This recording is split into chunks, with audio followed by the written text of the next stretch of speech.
नमस्कार. आज आम्ही पाहणार आहोत बल व बलाचे प्रकार. बल म्हणजे काय?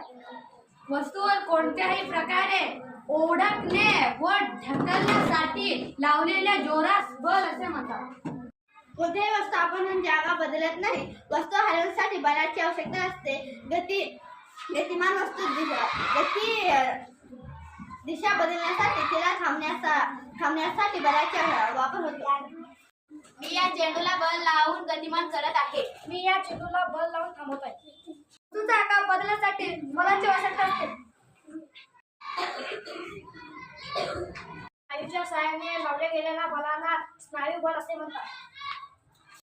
यांत्रिक बल यंत्रामार्फत लावलेल्या गेलेल्या बलाला यांत्रिक बल म्हणतात. यांत्रिक बलाची उदाहरणे: शिलाई मशीन, वॉशिंग मशीन, विद्युत पंप, मिक्सर इत्यादी. मिक्सर. गुरुत्वीय बल पृथ्वीचे बल लावून वस्तूच्या आपल्याकडे खेचत त्यास गुरुत्वीय बल असे म्हणतात. उदाहरणार्थ, वर जाऊन खाली येते.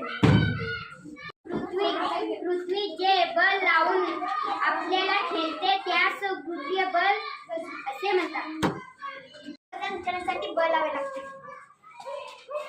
चुंबकीय बल चिमकामुळे लावले गेलेला चुंबकीय बल म्हणतात. चुंबकीय बल म्हणजे काय? चुंबकामुळे लावलेल्या गेलेल्या बलाला चुंबकीय बल म्हणतात.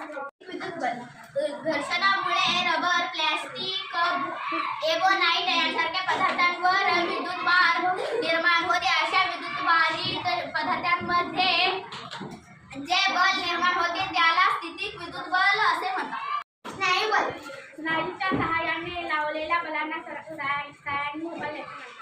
ठीक आहे. वस्तूचा आकार बदलण्यासाठी बलांची आवश्यकता असते. बल म्हणजे काय? वस्तूवरील बल म्हणजे